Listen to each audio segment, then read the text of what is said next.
BJP ನೇತೃತ್ವದ NDA ಸರ್ಕಾರ ಬಹುನಿರೀಕ್ಷಿತ ವಕ್ಫ್ ತಿದ್ದುಪಡಿ ಮಸೂದೆಯನ್ನ ಲೋಕಸಭೆಯಲ್ಲಿ ಮಂಡಿಸಿದೆ.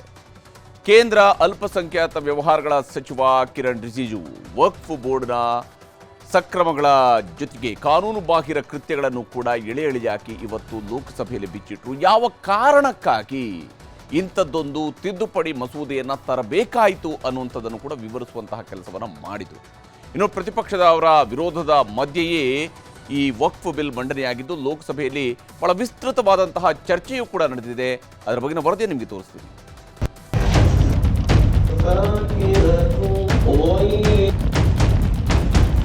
ये सभा 1 अप्रैल 2025 को सभा में प्रस्तुत कार्य मंत्रणा समिति के 9वें प्रतिवेदन से सहमत है. विधेयकों में ऐसे संशोधन किए हैं. श्री किरण रिजिजू जी.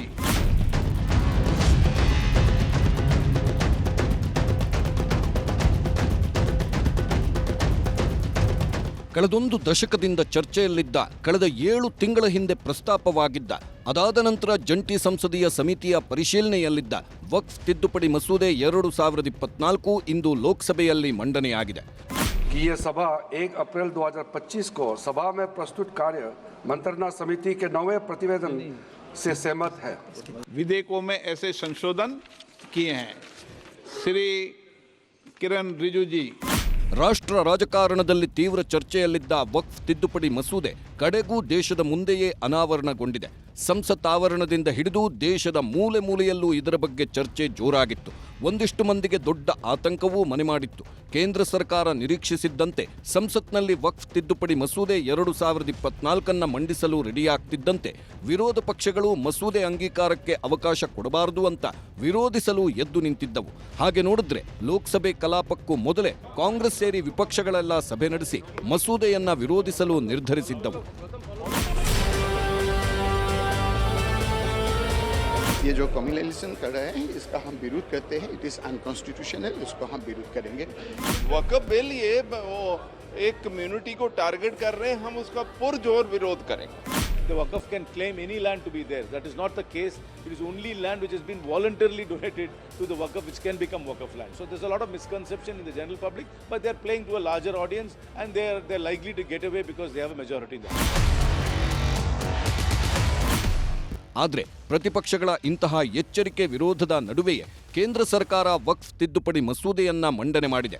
ಕೇಂದ್ರ ಸಂಸದೀಯ ವ್ಯವಹಾರ ಮತ್ತು ಅಲ್ಪಸಂಖ್ಯಾತ ಖಾತೆ ಸಚಿವರೂ ಆಗಿರುವ ಕಿರಣ್ ರಿಜಿಜು ವಕ್ಫ್ ತಿದ್ದುಪಡಿ ಮಸೂದೆಯನ್ನ ಲೋಕಸಭೆಯಲ್ಲಿ ಮಂಡಿಸಿದ್ರು.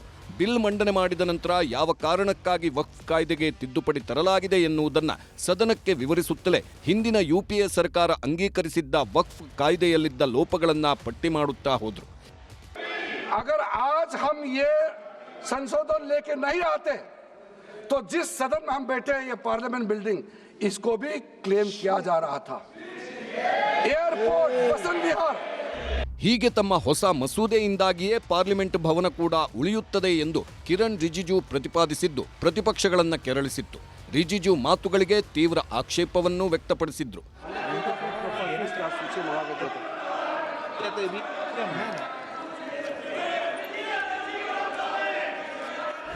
ಆದರೆ ಪ್ರತಿಪಕ್ಷಗಳ ಗದ್ದಲ ಗಲಾಟೆಗೆ ಕೇಂದ್ರ ಅಲ್ಪಸಂಖ್ಯಾತ ಸಚಿವ ಕಿರಣ್ ರಿಜಿಜು ಮಾತಿನಲ್ಲೇ ಪಂಚ್ ಕೊಟ್ರು.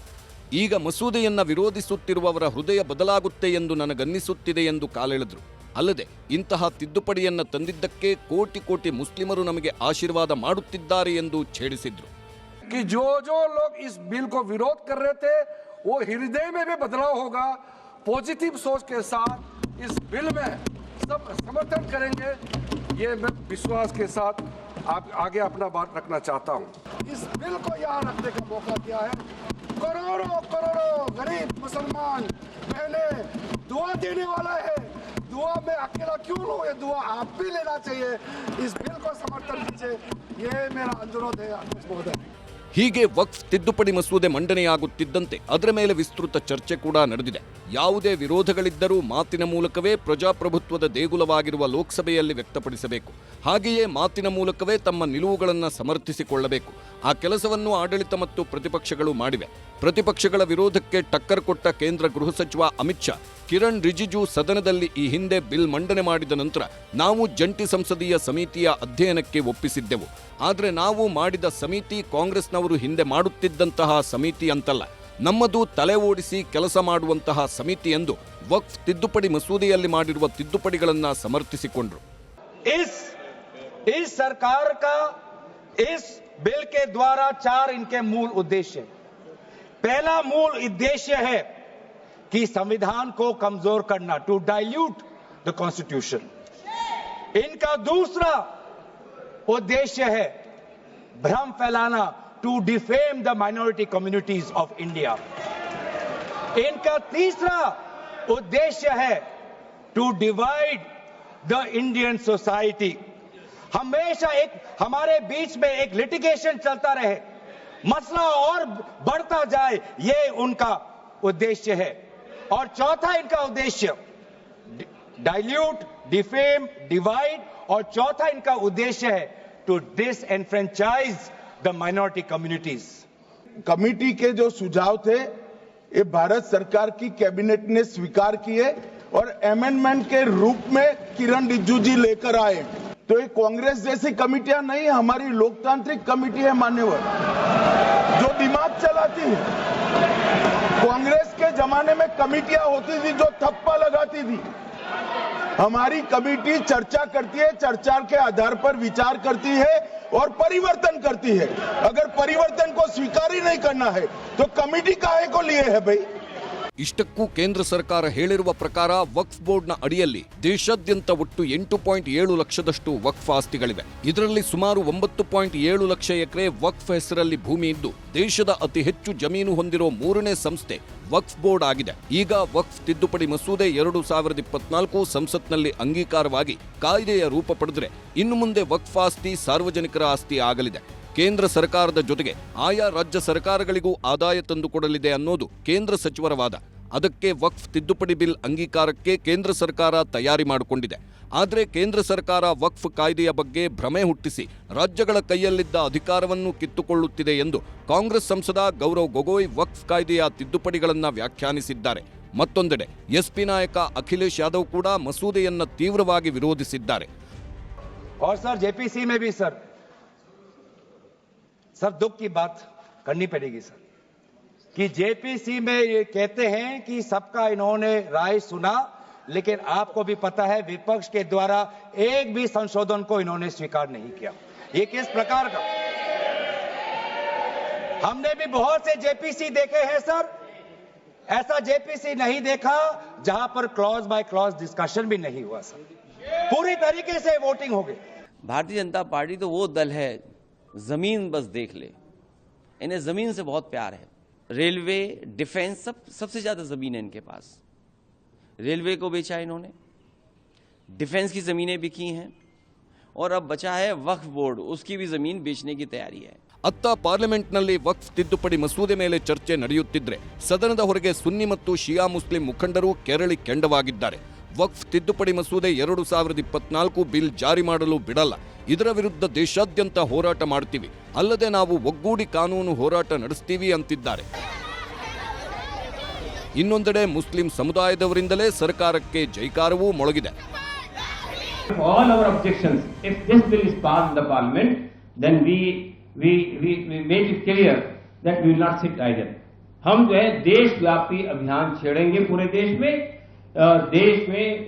यानी जितने हमारे को लीगल प्रोविजंस हासिल हैं, जितने कॉन्स्टिट्यूशनल प्रोविजंस हासिल हैं, जितने संवैधानिक अधिकार हमको हासिल है. ಅಷ್ಟಕ್ಕೂ ವಕ್ಫ್ ತಿದ್ದುಪಡಿ ಮಸೂದೆ ಯಾಕಿಷ್ಟು ವಿವಾದವಾಗ್ತಿದೆ? 1995ರಲ್ಲಿ ಯುಪಿಎ ಸರ್ಕಾರ ತಂದಿದ್ದ ವಕ್ಫ್ ತಿದ್ದುಪಡಿ ಮಸೂದೆಗೂ ಈಗ ಕೇಂದ್ರ ಎನ್ಡಿಎ ಸರ್ಕಾರ ತರ್ತಿರುವ ವಕ್ಫ್ ತಿದ್ದುಪಡಿ ಮಸೂದೆ 2024ಕ್ಕೂ ಏನು ವ್ಯತ್ಯಾಸಗಳಿವೆ ಅಂತ ನೋಡೋದಾದ್ರೆ, ಮುಂಚೆ ಮುಸ್ಲಿಮರು ದಾನ ಕೊಟ್ಟಿದ್ದೆಲ್ಲ ವಕ್ಫ್ ಆಸ್ತಿ ಆಗ್ತಿತ್ತು. ಇನ್ಮುಂದೆ ದಾನ ಕೊಟ್ಟ ಆಸ್ತಿ ಮುಟ್ಟುವಂತಿಲ್ಲ. ವಕ್ಫ್ ಆಸ್ತಿ ಮುಸ್ಲಿಂ ಕಾನೂನಿನಡಿ ಪರಿಗಣನೆ ಆಗ್ತಿತ್ತು. ಆದರೆ ಈಗ ಸಂವಿಧಾನದಡಿ ವಕ್ಫ್ ಆಸ್ತಿ ಪರಿಗಣನೆಯಾಗುತ್ತೆ. ವಕ್ಫ್ ಆಸ್ತಿ ತಕರಾರಿದ್ರೆ ವಕ್ಫ್ ಟೀಮ್ ಸರ್ವೆ ಮಾಡುತ್ತಿತ್ತು. ಈಗ ವಕ್ಫ್ ಆಸ್ತಿ ಆಗಿದ್ರೆ ಜಿಲ್ಲಾಧಿಕಾರಿಗಳ ಟೀಮ್ ಸರ್ವೆ ಮಾಡುತ್ತೆ. ಗೆಜೆಟ್ ನೋಟಿಫಿಕೇಶನ್ ಮಾಡಿ ಆಸ್ತಿ ವಶಪಡಿಸಿಕೊಳ್ಳುವುದರ ಬದಲು ಇನ್ಮುಂದೆ ಪೋರ್ಟಲ್ನಲ್ಲಿ ನೋಂದಣಿ ಮಾಡಬೇಕು.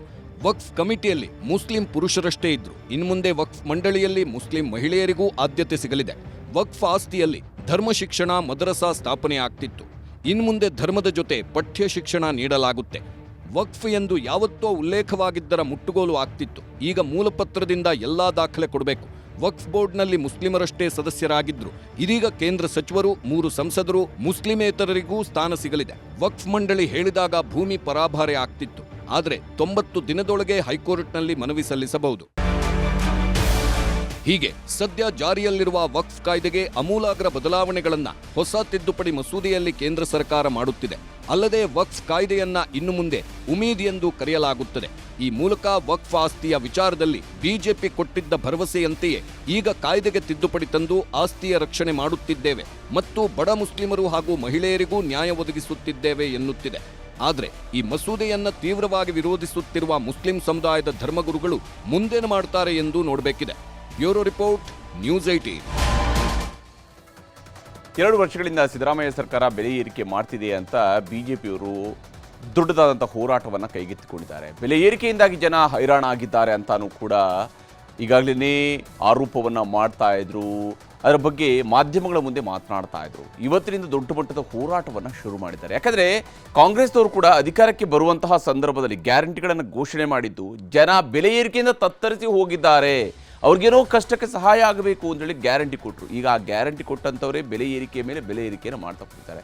ಈ ಕಾರಣಕ್ಕಾಗಿ ಅಹೋರಾತ್ರಿ ಧರಣಿ ಜೊತೆಗೆ ರಾಜ್ಯಾದ್ಯಂತ ಹೋರಾಟಕ್ಕೂ ಕೂಡ ಕರೆ ಕೊಟ್ಟಿದ್ದಾರೆ. ಆದರೆ ಬಿಜೆಪಿ ಹೋರಾಟದಲ್ಲಿ ಅವರ ದೋಸ್ತಿಗಳು ದೂರ ನಿಂತು ಇವರು ನಮ್ಮನ್ನು ಕರ್ಕೊಳ್ತಾ ಇಲ್ಲ ಅಂತೇಳಿ ಆರೋಪವನ್ನು ಮಾಡ್ತಾ ಇದ್ದಾರೆ.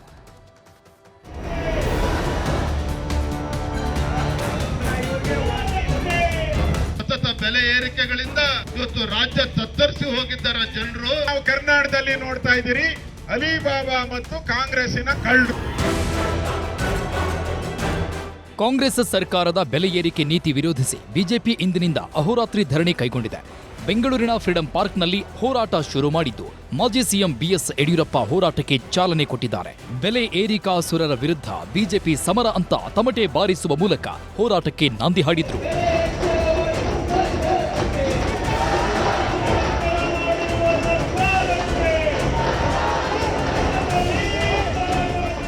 ಸಾಲು ಸಾಲು ಬೆಲೆ ಏರಿಸಿರುವ ಸರ್ಕಾರ ಅಂತ ಯಡಿಯೂರಪ್ಪ, ವಿಜೇಂದ್ರ, ಆರ್ ಅಶೋಕ್, ಸಿಟಿ ರವಿ ಸೇರಿ ಹಲವು ನಾಯಕರು ಚಾರ್ಜ್ ಶೀಟ್ ಬಿಡುಗಡೆ ಮೂಲಕ ಆಕ್ರೋಶ ವ್ಯಕ್ತಪಡಿಸಿದರು.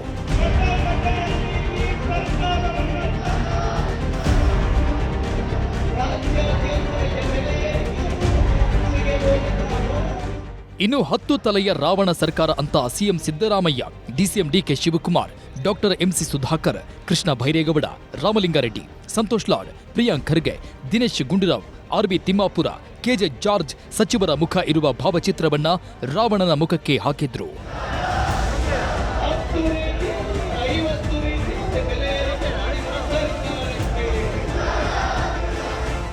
ವಿಪಕ್ಷ ನಾಯಕ ಆರ್ ಅಶೋಕ್, ಅಲಿಬಾಬಾ ಸರ್ಕಾರ ಅಂತ ಕುರ್ಚಿಗೆ ಅಂಟ್ಕೊಂಡಿದ್ದೀರಾ ಅಂತ ವಿಜೇಂದ್ರ, ಸಿದ್ದರಾಮಯ್ಯ ಹಾಕದ ಟ್ಯಾಕ್ಸ್ ಇಲ್ಲ ಅಂತ ಸಿಟಿ ರವಿ, ಕುಂಭಕರ್ಣ ಸರ್ಕಾರ ಅಂತ ಶ್ರೀರಾಮುಲು, ಭ್ರಷ್ಟ ಕಾಂಗ್ರೆಸ್ ಸರ್ಕಾರಕ್ಕೆ ಬುದ್ಧಿ ಕಲಿಸೋಣ ಅಂತ ಯಡಿಯೂರಪ್ಪ ಗುಟುರು ಹಾಕಿದ್ರು.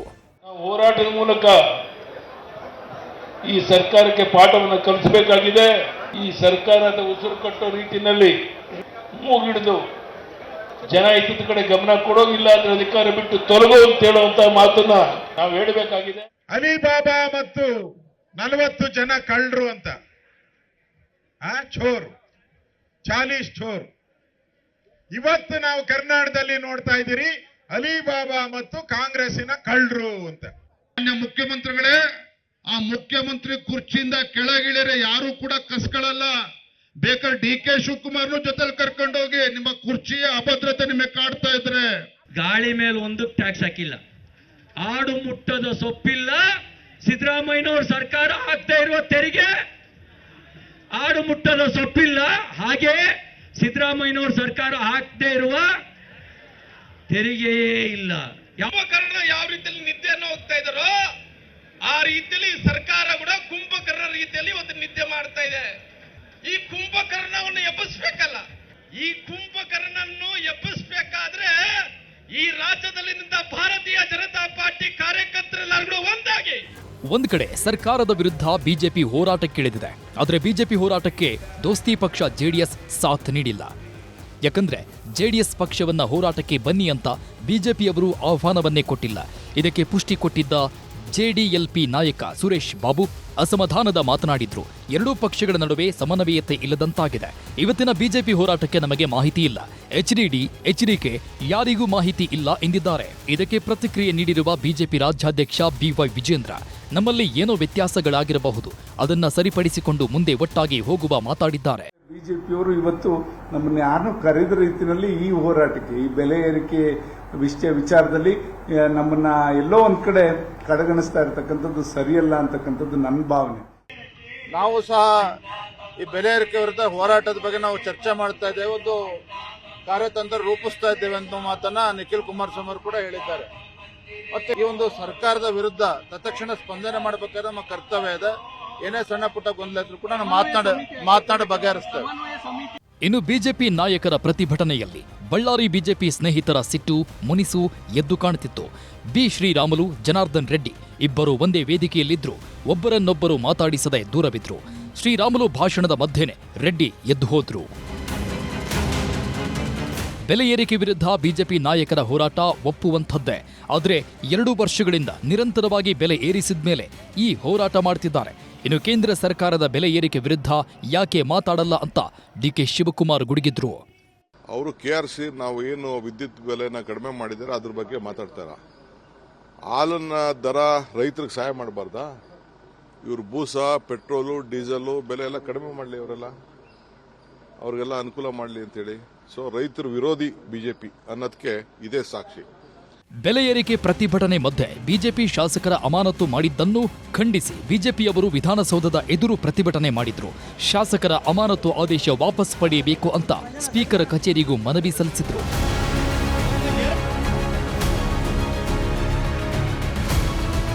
ಕೃಷ್ಣ ಜೀವಿ, ನ್ಯೂಸ್ 18 ಬೆಂಗಳೂರು. ಇನ್ನು ರಾಜ್ಯದಲ್ಲಿ ಮುಖ್ಯಮಂತ್ರಿ ಬದಲಾವಣೆ ಆಗುತ್ತಾ ಅನ್ನುವಂತಹ ಪ್ರಶ್ನೆಗಳು ಅನೇಕ ಸಂದರ್ಭಗಳಲ್ಲಿ ಮೇಲಕ್ಕೆದ್ದು ಹಂಗಿನಿ ತಣ್ಣಗಾಗಿರುವಂಥದ್ದು ಕೂಡ ನೋಡಿದ್ದೀವಿ. ಕೆಪಿಸಿಸಿ ಅಧ್ಯಕ್ಷರ ಬದಲಾವಣೆಯ ವಿಚಾರದಲ್ಲೂ ಕೂಡ ಒಬ್ಬರಾದ ಮೇಲೊಬ್ಬರು ತಮ್ಮ ಹೇಳಿಕೆಗಳನ್ನು ಕೊಡ್ತಾ ಇರುವಂಥದ್ದು ಕೂಡ ಗಮನಿಸ್ತಾ ಇದ್ವಿ. ಇದರ ನಡುವೆ ಈಗ CM ಸಿದ್ದರಾಮಯ್ಯನವರು ದೆಹಲಿಗೆ ಹೋಗಿರೋದಿದ್ದಾಗಿ ಸಂಪುಟ ಪುನರ್ರಚನೆ ಆಗುತ್ತಾ ಅನ್ನುವಂತಹ ಪ್ರಶ್ನೆಯೂ ಕೂಡ ಮುಂದೆ ಬಂದು ನಿಂತಿದೆ. ಹಾಗಾದರೆ ಸಿದ್ದರಾಮಯ್ಯನವರ ದೆಹಲಿ ಪ್ರವಾಸದಲ್ಲಿ ಏನೇನು ಆಗುವಂಥದ್ದಿದೆ, ಏನೇನು ನಿರೀಕ್ಷೆಗಳಿರುವಂಥದ್ದು, ಏನೆಲ್ಲ ಮಾತುಕತೆಗಳಲ್ಲಿ ಸಾಗ್ತಾ ಇದೆ ಅನ್ನೋದನ್ನು ನಿಮಗೆ ತೋರಿಸ್ತೀನಿ.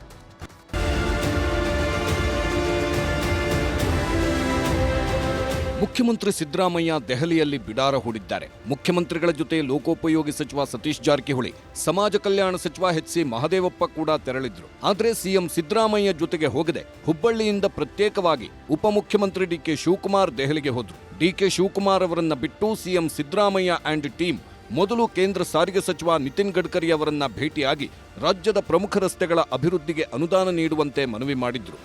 NH75N ಶಿರಾಡಿ ಘಾಟ್ನಲ್ಲಿ ಸುರಂಗಕ್ಕೆ ಅನುದಾನ, ಹೆಬ್ಬಾಳ NH44ನಲ್ಲಿ ಫ್ಲೈಓವರ್ಗೆ ಅನುದಾನ, Pune Bengaluru greenfield expressway, 2025-26ರ NH ಯೋಜನೆಯಡಿ 24,000 ಕೋಟಿ ಹಂಚಿಕೆ, ಮೈಸೂರು ಸಿಟಿ ಜಂಕ್ಷನ್ ಬಳಿ ಮೇಲ್ಸೇತುವೆ, ಹುಬ್ಬಳ್ಳಿ ಧಾರವಾಡ ಬೈಪಾಸ್ನಲ್ಲಿ 6 ಲೇನ್ ರಸ್ತೆ, ಬಳ್ಳಾರಿ ಚಿಕ್ಕಮಗಳೂರು ಹೊಸಪೇಟೆ ಭಾಗದ ಹೆದ್ದಾರಿ ವಿಸ್ತೀರ್ಣಕ್ಕೆ ಮನವಿ ಮಾಡಿದ್ರು. ಸಾರಿಗೆ ಸಚಿವ ನಿತಿನ್ ಗಡ್ಕರಿ ಅವರ ಭೇಟಿ ಮುಗಿಸಿ ದೆಹಲಿಯ ಕರ್ನಾಟಕ ಭವನಕ್ಕೆ ಬಂದರು. ಇದೇ ವೇಳೆ DCM DK ಶಿವಕುಮಾರ್ ಕೂಡ ದೆಹಲಿಗೆ ಬಂದರು. ಸಂಜೆ ನಡೆದ ಕಾರ್ಯಕ್ರಮದಲ್ಲಿ ದೆಹಲಿಯ ನೂತನ ಕರ್ನಾಟಕ ಭವನದ ಕಟ್ಟಡವನ್ನ ಉದ್ಘಾಟಿಸಿದ್ರು. ಕಾರ್ಯಕ್ರಮದಲ್ಲಿ CM Siddaramaiah, DK Shivakumar, AICC ಅಧ್ಯಕ್ಷ ಮಲ್ಲಿಕಾರ್ಜುನ್ ಖರ್ಗೆ, ಜೈರಾಮ್ ರಮೇಶ್, ಸಚಿವ Satish Jarkiholi, doctor HC Mahadevappa, TB Jayachandra ಸೇರಿದಂತೆ ಹಲವರು ಭಾಗಿಯಾದರು. ದೆಹಲಿಯಲ್ಲೇ CM ಸಿದ್ದರಾಮಯ್ಯ ಮತ್ತು DCM DK ಶಿವಕುಮಾರ್ ಬಿಡಾರ ಹೂಡಿದ್ದಾರೆ. ನಾಳೆ ಮಲ್ಲಿಕಾರ್ಜುನ್ ಖರ್ಗೆ, ರಣದೀಪ್ ಸಿಂಗ್ ಸುರ್ಜೇವಾಲಾ, ರಾಹುಲ್ ಗಾಂಧಿ ಅವರ ಭೇಟಿಗೂ ಸಮಯ ಫಿಕ್ಸ್ ಆಗಿದೆ. ಸಚಿವ ಸಂಪುಟ ವಿಸ್ತರಣೆ ಬಗ್ಗೆ, 4 MLC ಸ್ಥಾನಗಳ ಚುನಾವಣೆ ಬಗ್ಗೆ, ಕೆಪಿಸಿಸಿಗೆ ಹೊಸ ಅಧ್ಯಕ್ಷರ ಆಯ್ಕೆ ಬಗ್ಗೆ ಚರ್ಚೆ ಮಾಡುವುದಕ್ಕೆ ವೇದಿಕೆ ಸಿದ್ಧವಾಗಿದೆ. ಸಂಪುಟ ಪುನರಚನೆಗೆ ರಾಹುಲ್ ಗಾಂಧಿ ಸೂಚಿಸಬಹುದು. ಇಬ್ಬರು ಸಚಿವರನ್ನ ಸಂಪುಟದಿಂದ ಕೈಬಿಡಲು ಹೇಳಬಹುದು. ಸರ್ಕಾರಕ್ಕೆ ಮುಜುಗರ ತರೋರನ್ನ ಹೊರಗಿಡಿ ಎನ್ನಬಹುದು. ಹನಿ ಟ್ರ್ಯಾಪ್ ಬಗ್ಗೆಯೂ ಮಾಹಿತಿ ವಿನಿಮಯವಾಗಬಹುದು. ಕೆಪಿಸಿಸಿಗೆ ಹೊಸ ಸಾರಥಿ ನೇಮಕದ ಚರ್ಚೆ ಆಗುವ ಸಾಧ್ಯತೆ ಇದೆ. ಡಿಕೆಶಿ ಜಾಗಕ್ಕೆ ಯಾರು ಸೂಕ್ತ ಅಂತ ಚರ್ಚೆ ಆಗಬಹುದು. ನಾಯಕತ್ವ ಬದಲಾವಣೆ ಕೂಗಿನ ಬಗ್ಗೆಯೂ ಚರ್ಚೆ ಆಗಬಹುದು. ಕರೆಕ್ಟ್ ಎಲ್ಲ ವಿಷಯಗಳಿಗೆ ಉತ್ತರ ಅವರೇ ಕೊಡಬೇಕು. ನೀವೇನು ಕೇಳ್ತೀರ, ನಮಗೆ ಕೇಳ್ತಿರಲ್ಲ, ನಾವು ಅದಕ್ಕೂ ಅಲ್ವೇ ಅಲ್ಲ. CM ಬರ್ತಾರೆ, DCM ಬರ್ತಾರೆ, ಸರಿಯಾದ ವ್ಯಕ್ತಿಗಳನ್ನ ಸರಿಯಾದ ಪ್ರಶ್ನೆ ಕೇಳಿದ್ರೆ ಅವ್ರು ಹೇಳ್ತಾರೆ, ಇನ್ನು ನಾವು ಹೇಳಕ್ಕಾಗಲ್ಲ. ನಾವು ಅದ್ರ ಪ್ರಶ್ನೆ ಇಲ್ಲ, ಅದು ಮುಖ್ಯಮಂತ್ರಿಗಳು ಹೇಳಬೇಕು, ಚರ್ಚೆ ಮಾಡಬೇಕು. ಹೇಳಿದೆ ಲಾಸ್ಟ್ ಟೈಮ್ ಸುಮಾರು ಸರಿ ಹೇಳಿದ್ದೀವಿ, ಯಾರು ಆಗ್ಬೇಕಂತ ಚರ್ಚೆ ಮಾಡಬೇಕು. ಜವಾಬ್ದಾರಿ ಇದೆ, ಯಾರಾಗ್ತಾರ ಅದು ಮಾಡ್ಲಿಕ್ಕೆ ತಯಾರಾದರೆ ಗೊತ್ತಿಲ್ಲ, ಮತ್ತೆ ಅದು ಹಾಗೆ ಗಾಳಿಯಲ್ಲಿ ಸುದ್ದಿ ಆಗಬಾರ್ದು. ನಾಳೆ ರಾಹುಲ್ ಗಾಂಧಿ ಭೇಟಿ ಬಳಿಕ ರಾಜ್ಯ ಕಾಂಗ್ರೆಸ್ನಲ್ಲಿ ಒಂದಷ್ಟು ಬೆಳವಣಿಗೆಗಳು ಆಗೋದಂತೂ ಸತ್ಯ. ಆದ್ರೆ ಏನೆಲ್ಲ ಬೆಳವಣಿಗೆಗಳು ಆಗುತ್ತೆ ಅಂತ ಕಾದು ನೋಡಬೇಕು. ಅಂದಹಾಗೆ ಸಿಎಂ ಸಿದ್ದರಾಮಯ್ಯ ದೆಹಲಿ ಪ್ರವಾಸದಲ್ಲಿರುವಾಗಲೇ ಮುಡಾ ಪ್ರಕರಣಕ್ಕೆ ಜೀವ ಬಂದಿದೆ. ಲೋಕಾಯುಕ್ತ ಬಿ ರಿಪೋರ್ಟ್ ತಿರಸ್ಕರಿಸಲು ಇಡಿ ಅಧಿಕಾರಿಗಳು ಜನಪ್ರತಿನಿಧಿಗಳ ನ್ಯಾಯಾಲಯಕ್ಕೆ ತಕರಾರು ಅರ್ಜಿ ಸಲ್ಲಿಸಿದ್ದಾರೆ. ಒಟ್ಟು 8 ಪುಟಗಳ ತಕರಾರು ಅರ್ಜಿಯನ್ನ ಇಡಿ ಸಲ್ಲಿಸಿದೆ. ಸಿಎಂ ಹಾಗೂ ಕುಟುಂಬದ ವಿರುದ್ಧ ಸಾಕಷ್ಟು ಸಾಕ್ಷಿ ಇದೆ. ನಮ್ಮ ತನಿಖೆಯಲ್ಲಿ ಅವರ ತಪ್ಪುಗಳು ಸಾಬೀತಾಗಿದೆ. ಹೀಗಿದ್ದರೂ ತಪ್ಪು ಮಾಡಿಲ್ಲ ಎಂದು ಹೇಳಿರುವುದು ಸರಿಯಲ್ಲ ಅಂತ ಇಡಿ ಅಧಿಕಾರಿಗಳು ಮನವಿ ಮಾಡಿದ್ದಾರೆ. Bureau report, news 18. ಈಗ ರಾಜ್ಯ ದೇಶ ವಿದೇಶಗಳ ಮತ್ತಷ್ಟು ಪ್ರಮುಖ ಸುದ್ದಿಗಳನ್ನು ಕ್ವಿಕ್ ಆಗಿ ನೋಡೋಣ. ರೇಣುಕಸ್ವಾಮಿ ಕೊಲೆ ಪ್ರಕರಣದಲ್ಲಿ ನಟ ದರ್ಶನ್ ಜಾಮೀನು ರದ್ದು ಕೋರಿ ಸುಪ್ರೀಂಗೆ ಸಲ್ಲಿಸಿದ್ದ ಅರ್ಜಿ ವಿಚಾರಣೆ ಏಪ್ರಿಲ್ 22ಕ್ಕೆ ನಡೆಯಲಿದೆ. ಆರೋಪಿಗಳ ಪರ ವಕೀಲರಿಗೆ ಆಕ್ಷೇಪಣೆ ಸಲ್ಲಿಸಲು ಕಾಲಾವಕಾಶ ನೀಡಿ ವಿಚಾರಣೆಯನ್ನ ನ್ಯಾಯಮೂರ್ತಿಗಳು ಮುಂದೂಡಿದ್ರು.